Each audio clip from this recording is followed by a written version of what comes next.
Hi, welcome to our channel where we share the most intriguing stories. When I inherited 38 acres of wild Colorado hillside, I thought I'd found peace. No neighbors, no rules, just trees, silence, and a locked gate. Then the HOA came knocking, smiling, lying, scheming. They wanted my road, my land, my freedom. What they got was war. I inherited the land from Uncle Carl when I was 35. 38 acres of unforgiving Colorado hillside, choked with pine and rattlesnakes, no utilities, no access besides a half-buried gravel path, barely wide enough for a mule. When the papers came through and I saw the old man's scrawl under last will and testament, I didn't know whether to feel honored or set up. Probably both. Took me almost 5 years to tame it. Cleared the road, stabilized the incline with railroad ties and a truckload of gravel. Hauled in cabling by hand, one spool at a time, just to get basic power. I restored the cabin, more like a shack when I started, into a livable structure. Nothing fancy, just me, the trees, and a solid goddamn gate at the bottom of the road with a lockbox, camera, and steel posts sunk 4 feet into the rock. Nobody got in without me knowing, and that was the whole damn point. My property was historically separated from the surrounding development. Survey markers proved it.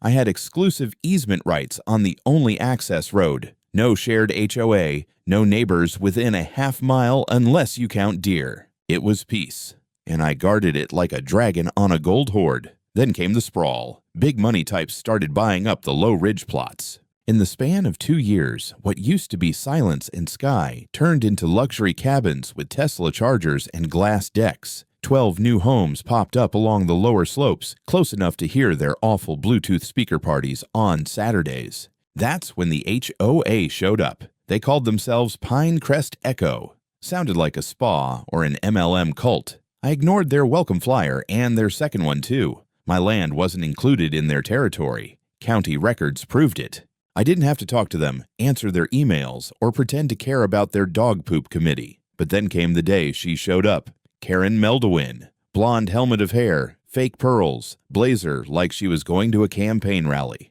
She pulled up on a Polaris side by side with 2 beefy guys in mirrored Oakleys. They stopped at my gate like it was a toll booth. "You must be Sam," she said, waving like we were friends. "Karen Meldowin, I'm acting president of the HOA down below. We'd love to talk to you about road integration and community accessibility." I stood in the shade beside the trail camera post, arms folded. "No thanks." She blinked like I'd spoken in tongues. "Oh, well, I think there's been some confusion. We're working on a plan for future access that could benefit all of us. This road's mine," I cut in. "Private easement, not part of your HOA. County survey backs it up." She forced a smile. "That's precisely why we're reaching out. Integration is about inclusion. It's about bringing neighbors together." "Then build your own damn road," I said, and walked away. A week later, I got the letter.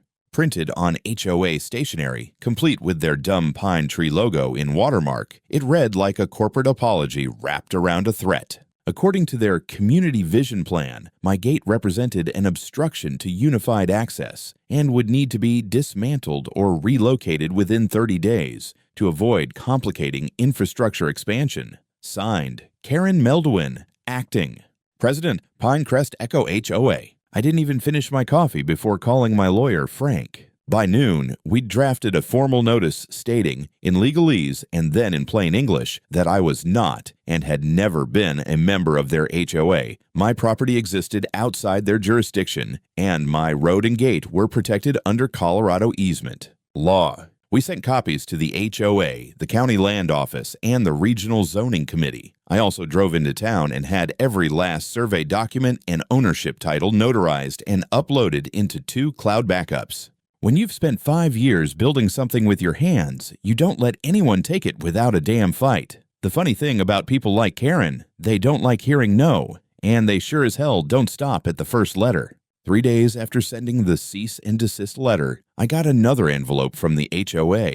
Same pine tree watermark. Same passive-aggressive tone disguised as neighborly concern. This one was thicker, stapled, full of lawyerly air. They thanked me for my feedback, then went on to say they were disappointed by my unwillingness to participate in regional unification. According to them, my gate now constituted a community barrier, and my refusal to cooperate would jeopardize future easement harmony. Easement harmony! I laughed so hard I nearly choked on my jerky. Then came the kicker, the HOA. Strongly recommended. I attend a mediation session at their clubhouse to avoid escalating the matter through county arbitration. Clubhouse. Mediation.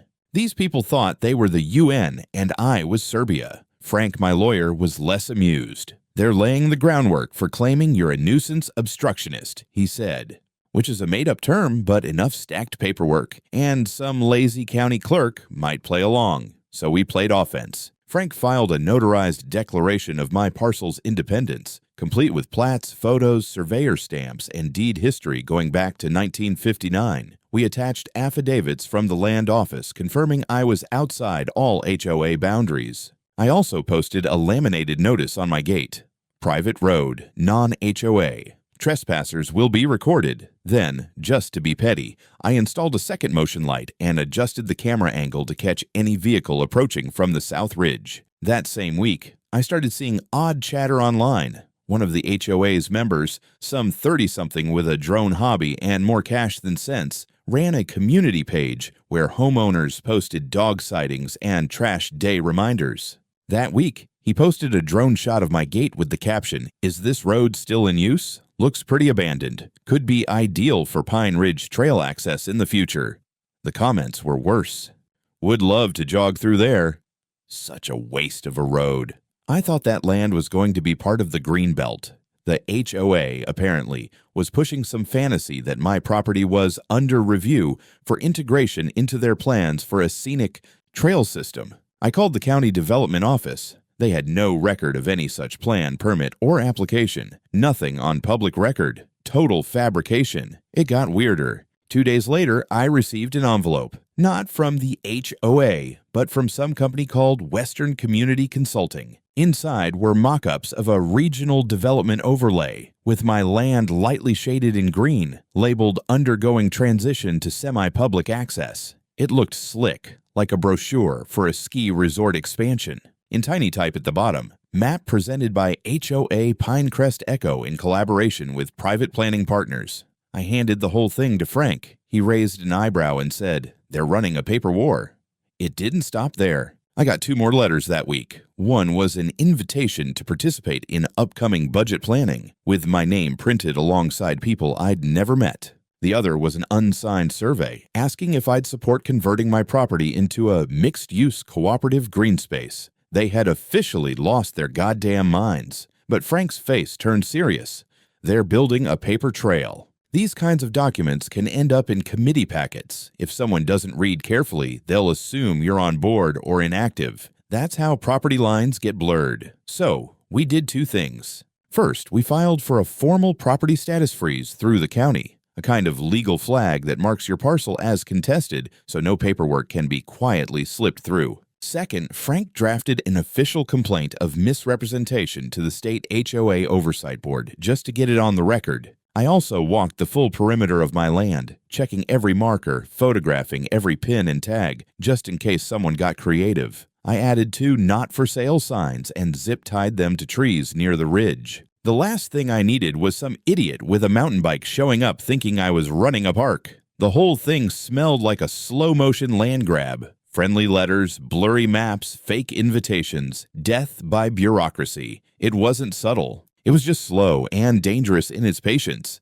And Karen, she hadn't shown her face again. Not yet. I'd driven into town for supplies. Nothing special, just a re-up on propane, chainsaw oil, and some things from the hardware store. And when I came back up the mountain that afternoon, I saw the dust cloud before I saw the truck. It was parked sideways across the bend just below my gate. Big white utility vehicle with orange cones set out like it was a crime scene. An excavator sat idle next to it, treads smeared in mud, half-dug trench yawning across the gravel right in front of my gate like a goddamn open mouth. I slowed to a crawl. There were 3 guys in reflective vests standing around holding shovels and clipboards like they had every right to be there. I pulled up, rolled down my window. "What the hell is this?" One of them, the tallest, squinted at me. "You the property owner?" "Yeah. We're laying conduit, water infrastructure improvement, part of the HOA development plan.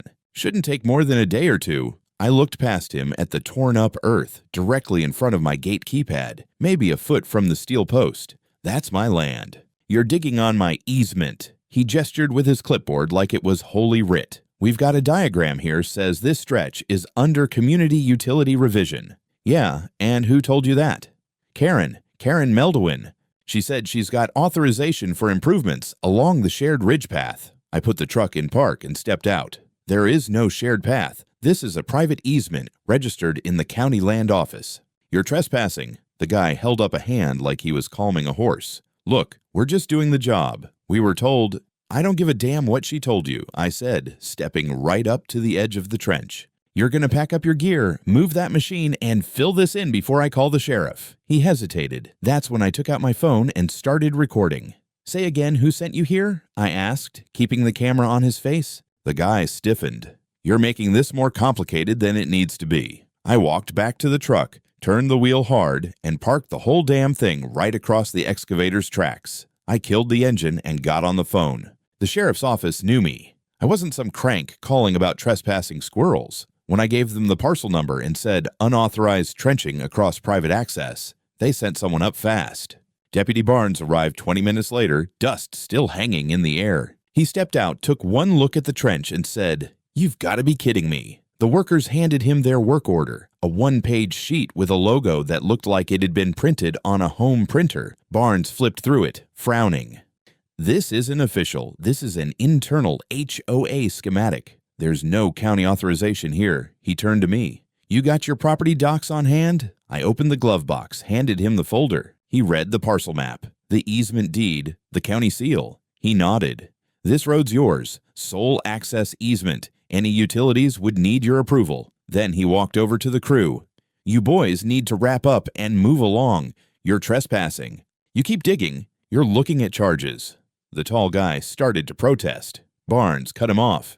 Don't care who told you what. You're working off a bogus plan. Pack up the gear. Karen arrived 5 minutes later, probably thinking she could clean up the mess. She pulled up in that same Polaris, stepped out in a tailored jacket and designer hiking boots, like this was some kind of boardwalk inspection. She gave me a thin-lipped smile, then turned to Barnes. Deputy, I'm so sorry about the confusion. We're working on a regional improvement initiative, and our understanding was that this section was...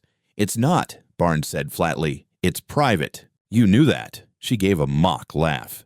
There seems to be some miscommunication. Not anymore, he said, and handed her the folder. Read it.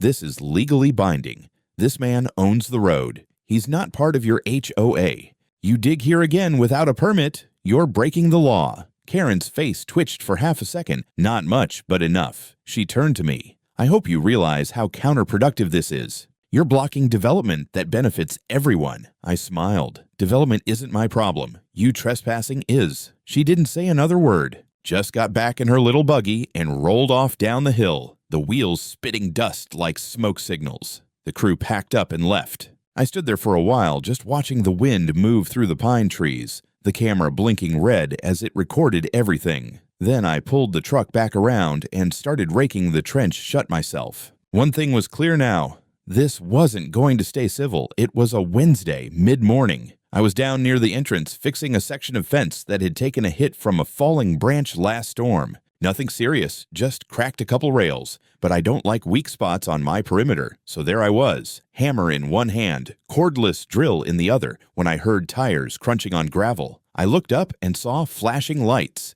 Sheriff's SUV. Not Barnes this time. 2 deputies I didn't recognize. One male, one female. The male stepped out first, hand resting near his belt, eyes scanning fast. The woman followed close, hand on her vest. Both of them looked keyed up, like they'd just rolled out on a domestic disturbance. The guy called out, "Sir, step away from the fence, please." I set the drill down slow. What's this about? We received a report of a man with a firearm threatening a community crew near a public access road. Now I was blinking. You're kidding. Do you have a weapon on you? I lifted my shirt slightly, showing my holstered Glock, open carry, fully legal in Colorado, and I had my concealed carry permit anyway. I do. Registered. You want the license? He nodded.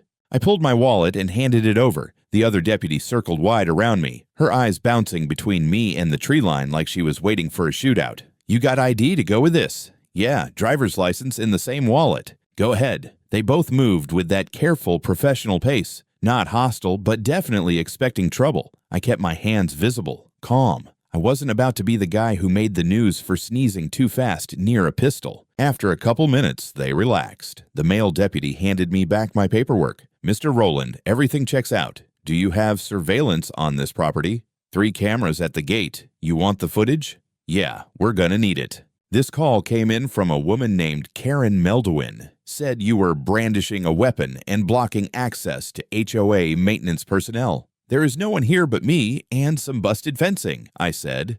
And Karen's maintenance crew already got themselves booted off this land once. Sheriff Barnes handled it personally. The deputy exhaled through his nose. Right.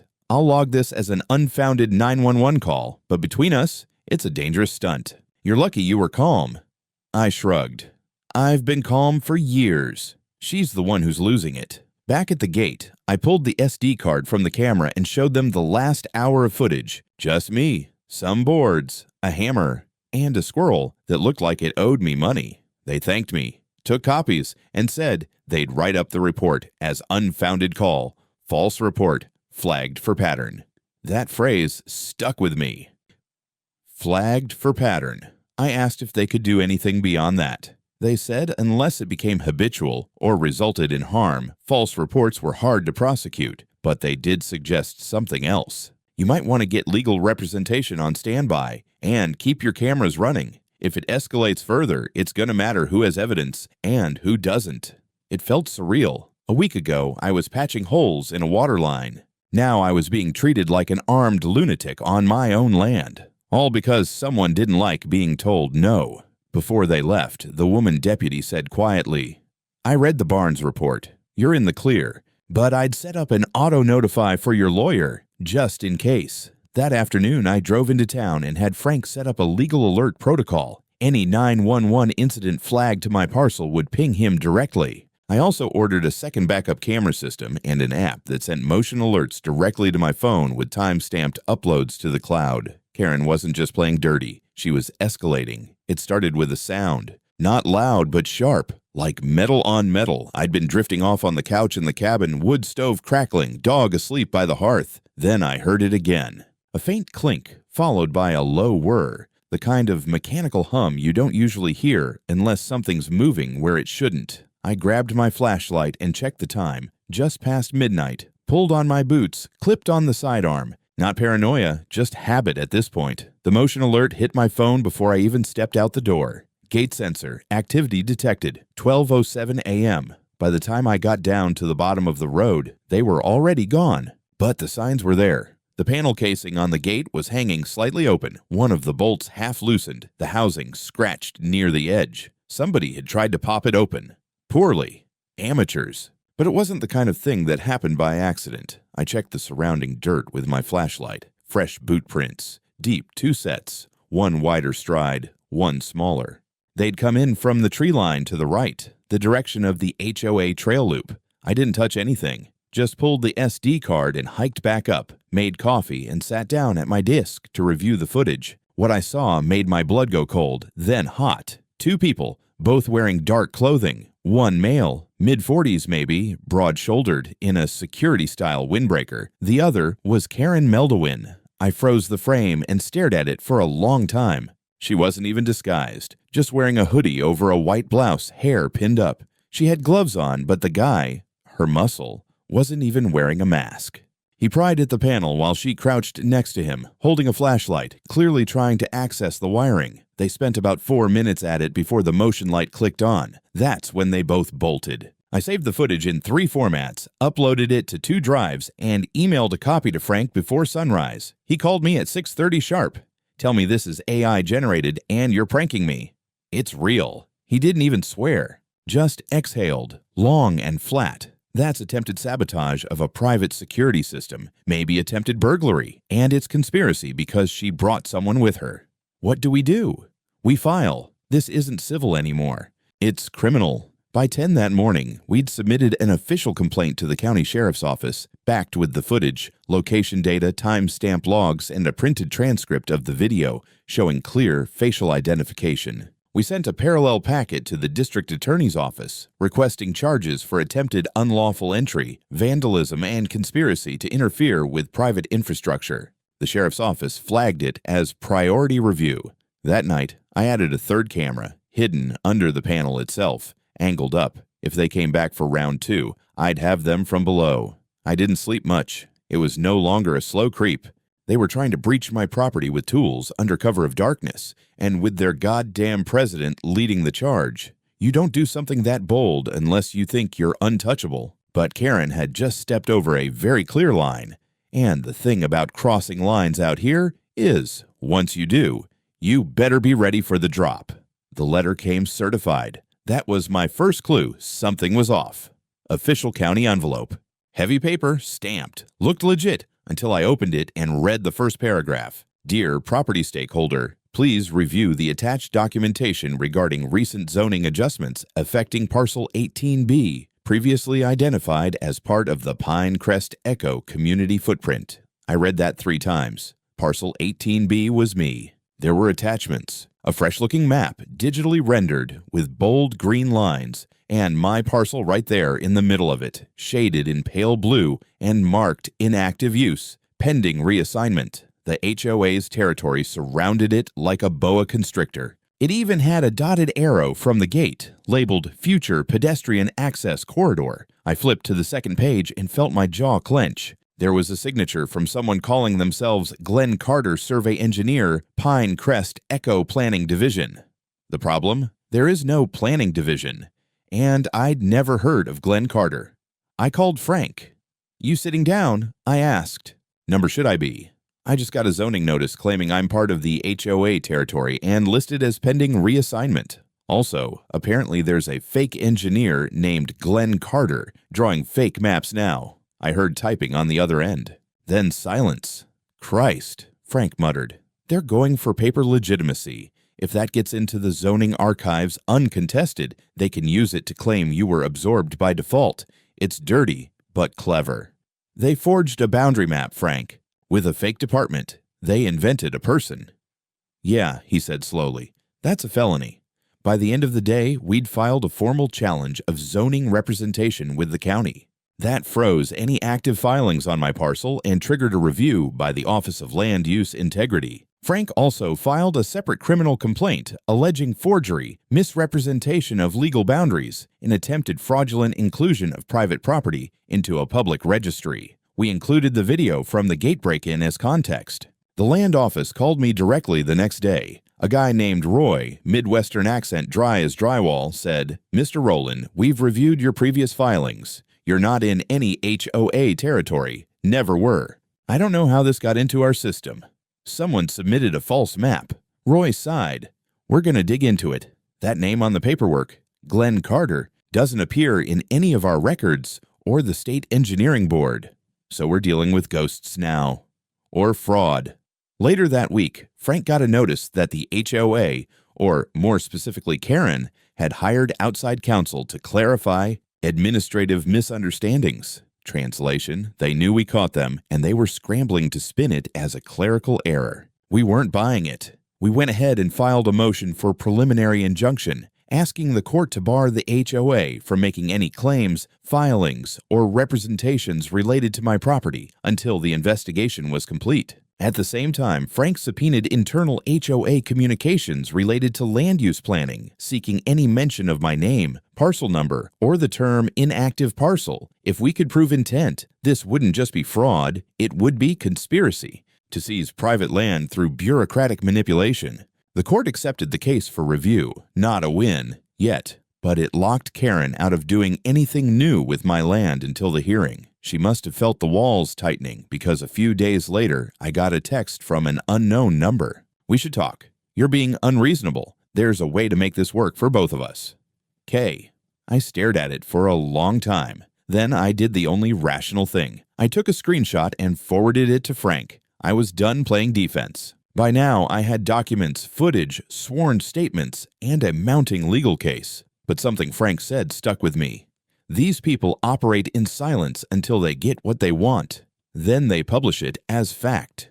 So I broke the silence. It started with a flyer, one page, Clean layout. Title at the top, Private Property Under Attack. Pine Crest echoes attempted land seizure. Below that, screenshots of the forged zoning map, a still from the gate sabotage video with Karen's face frozen in mid-squat, and a direct quote from the sheriff's report, "This road is private." They knew that. I printed 20 copies and handed them to my mailman, who was more than happy to slip one into every HOA box on his route. I posted it on the community bulletin board outside the local general store. Then I emailed it to a reporter I knew in town, Sarah Kinley, small paper, big attitude. 2 days later, the story hit the front page of the Aspen Ridge Chronicle. Mountain Man versus HOA. Private landowner fights off community takeover. She didn't pull punches. Sarah had gone through the court filings, interviewed the sheriff's office, and even included a screenshot from the surveillance footage. Her story laid out the entire timeline, the fake documents, the trench stun, the sabotage, the false 911 call.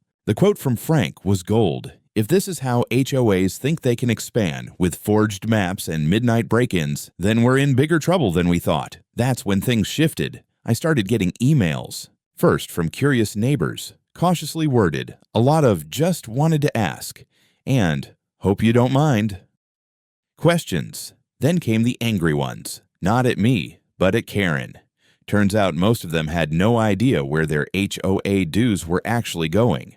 Karen had been running her own little legal war, quietly funneling HOA funds into private legal consultations, PR mock-ups, and, allegedly, that little sabotage expedition under cover of darkness. One neighbor, Nick Hanley, came to visit in person. Former Marine, built like a tree trunk, looked like he could bench press a Polaris. I read the story, he said, standing at the gate like it was a border checkpoint. I didn't know. None of us did. I let him in. We talked for an hour. He'd moved here for the same reason I had. Peace, trees, no HOA nonsense. He only joined because the developer included it in the paperwork, and nobody questioned it. But this, fraud, conspiracy, maybe worse. He brought a copy of the HOA's last quarterly report. The budget included an ambiguous line item, infrastructure resolution, legal consultation, $17,000. No breakdown, no explanation. That's your gate fight, he said. She used our money to come after you. Nick wasn't the only one pissed off. Over the next few days, I heard from at least 6 more neighbors, some asking for advice, some straight up apologizing. One woman, Lisa, showed me emails from Karen where she'd referred to me as a hostile squatter on misclassified land. That phrase would become a punchline at the next HOA meeting. Sarah followed up her article with a second piece. Community cracks, HOA members question leadership after land dispute. Karen finally broke her silence with a PR statement. Classic non-apology stuff. Pine Crest Echo deeply regrets any confusion regarding land classification and remains committed to cooperative dialogue. Cooperative dialogue, my ass. Then, the twist. An anonymous HOA member leaked part of a private group email thread to Sarah. In it, Karen wrote the following. If we control the access road, the rest will fall into place. Roland is the only variable left. They printed it, verbatim, with her name. After that, it wasn't just neighbors contacting me. It was HOA board members. The vice president, a meek guy named Curtis who'd apparently been steamrolled by Karen for months, called Frank to ask for a meeting. By the end of the week, the board scheduled an emergency session. Karen hadn't been ousted yet, but for the first time, the walls were closing in on her, not me. And this time, I had the high ground. The courthouse in Aspen Ridge wasn't much. A 2-story government box with faded carpets and flickering fluorescent lights that made everyone look a little guilty. Still, when I walked in that morning with Frank at my side and a binder full of exhibits under my arm, I felt like I was carrying a damn warhead. Karen was already there, seated at the defense table, stone-faced in a gray suit 2 sizes too tight. Her lawyer looked like he belonged on a real estate billboard. Too tan, too polished, and too confident for someone defending document forgery and midnight sabotage. The judge was an older guy named Meredith. No-nonsense reputation. Wore glasses halfway down his nose and had the patience of a man who'd spent his career listening to people lie badly. Case 09-1442, he began.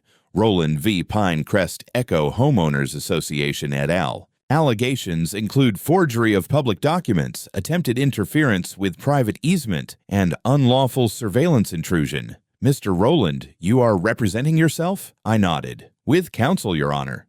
Very well. Let's proceed. Frank took the lead. He didn't shout, didn't grandstand, just laid out the facts one after the other like dominoes. He started with the fake zoning map, presented Exhibit A, complete with the signature from our mystery man, Glenn Carter. Judge Meredith asked if Mr. Carter was present. He is not, Frank said, nor does he exist. We checked with the Colorado Board of Licensed Surveyors. No such person, no such license. Then came the nighttime sabotage footage, Exhibit B. The screen flickered to life, and there she was. Karen Meldowin crouched beside the gate control box in a hoodie, flashlight in one hand, the other reaching toward exposed wires. The courtroom stayed dead quiet as that played.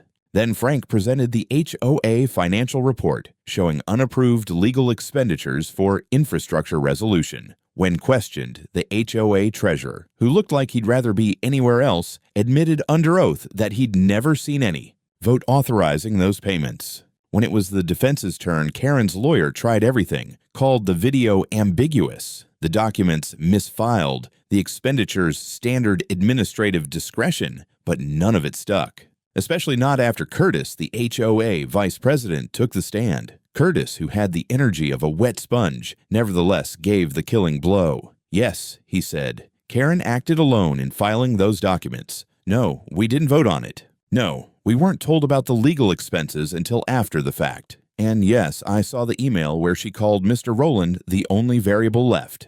Karen didn't even look at him. She just sat there, grinding her teeth so hard I thought she'd crack a crown. After the testimony wrapped, Judge Meredith spoke in that low, deliberate tone judges use when they're about to end someone's career without raising their voice. What I've seen here is not just a misunderstanding. It's a pattern, a series of calculated actions intended to subvert property law and intimidate a private citizen. I am granting a preliminary injunction barring Pinecrest Echo from making any claim, verbal, written, or implied, about Mr. Rowland's land. Furthermore, I am referring the question of fraudulent zoning submissions to the district attorney's office for formal review. He turned to Karen. And as for you, Ms. Meldowin, I would strongly advise securing personal counsel. You may find yourself the subject of further proceedings. Bang of the gavel. She didn't even flinch. But when I walked past her outside the courthouse, I caught her expression. For the first time since this started, no arrogance. Just calculation, rewiring itself. Frank lit a cigarette in the parking lot and looked at me sideways. She's not done yet, he muttered, but her throne just lost a leg. He was right. Back in the neighborhood, word had spread like a wildfire. HOA members were livid. Someone had posted a scan of the court order on the neighborhood Facebook group, and the comments had turned into a full-blown mutiny. They weren't asking for Karen's resignation anymore. They were demanding it. And by the time the weekend rolled around, the board had called for an emergency vote to dissolve the leadership panel entirely. The Queen had overplayed her hand, and now the villagers had torches. They voted her out on a Sunday. HOA bylaws required a 75% majority to remove a board president. Karen got booted with 86. The emergency meeting was held in a repurposed wine tasting room at one of the more obnoxious cabins down the ridge. I didn't attend. Wasn't invited, didn't want to be, but the fallout echoed all the way up the mountain. Curtis sent me a text around noon. She's out. Entire board dissolved. Interim panel forming. We'll follow court order. Below that. You were right. We're sorry. I didn't reply. Instead, I got to work. First thing I did was order 4 concrete-filled steel bollards to anchor at the base of my gate, wide enough to stop a truck, deep enough to hold against anything short of a tank. Then I rewired the gate's panel box with a tamper-triggered kill switch. One tug on the wrong wire, and the entire system shuts down and alerts me and Frank simultaneously. I wasn't done. I added another trail cam, motion-triggered, hidden in a birdhouse-looking shell about 20 feet off the road, aimed toward the ridge side, just in case someone got clever. And I swapped out the cloud storage plan for triple redundancy, local drive, encrypted server, and direct nightly uploads to Frank's office. Call it overkill, but you only get ambushed once if you're paying attention. Meanwhile, the DA's office had gone public. They confirmed that a criminal investigation was now active into 3 counts, 1. Attempted unlawful entry and sabotage of private security infrastructure. Dusra. Submission of forged zoning documents to a public office. 3rd. False emergency report leading to armed police response. Karen's name was included in the announcement. That was the moment the HOA crowd stopped whispering and started panicking. People who'd voted for her, who praised her vision for the community, were now trying to scrub their names from past board minutes. One guy deleted the drone page entirely. Another tried to claim Karen had misled all of us and that he never supported any coercive tactics.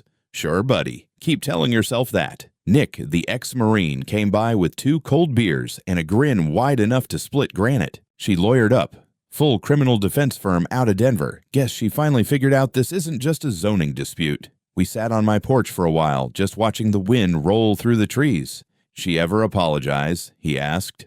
Nope. She sent a text asking if we could talk like adults. I forwarded it to Frank and blocked her number. He snorted. Good. A week later, a few of the former board members approached me about restructuring the HOA under more democratic principles and maybe building a bridge with legacy neighbors like yourself. I told them thanks, but no. My land wasn't a bridge. It was a wall, and I'd earned every goddamn stone. That weekend, I finished the last upgrade, a polished black granite marker I'd commissioned from a local stonecutter.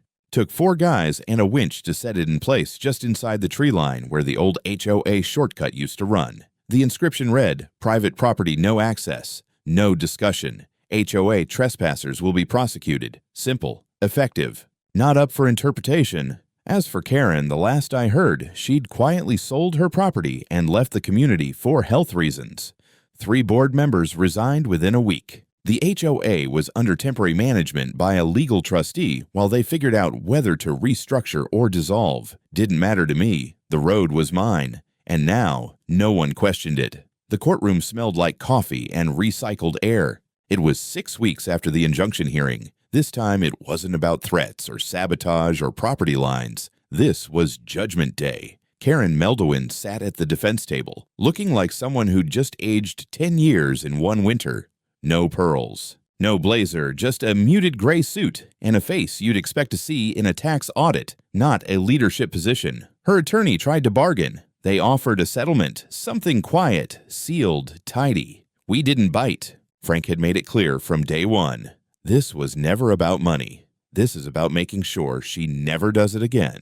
So we went the distance. The judge reviewed the record. The video footage of the gate break-in, the false 911 call, the zoning forgery, internal HOA emails, testimonies from neighbors, experts, and county officials. It was all laid out, airtight, and undeniable. In the end, Judge Meredith didn't waste words. The court finds that Ms. Meldowin knowingly and willfully engaged in acts of fraud, falsified land use documentation with intent to mislead a public authority, coordinated unlawful entry onto private property, and made a knowingly false emergency report to law enforcement. These acts represent a gross abuse of administrative power and a direct threat to the sanctity of private ownership. He granted every point of our civil suit. HOA Pinecrest Echo was ordered to pay $75,000 in damages. Legal. Fees, property repair, and punitive compensation. Any documentation referring to my parcel as shared, under transition, or community access was declared legally null and void. The HOA itself was placed under supervision of an external auditor with a full forensic review of its financial and legal activity over the past 2 years.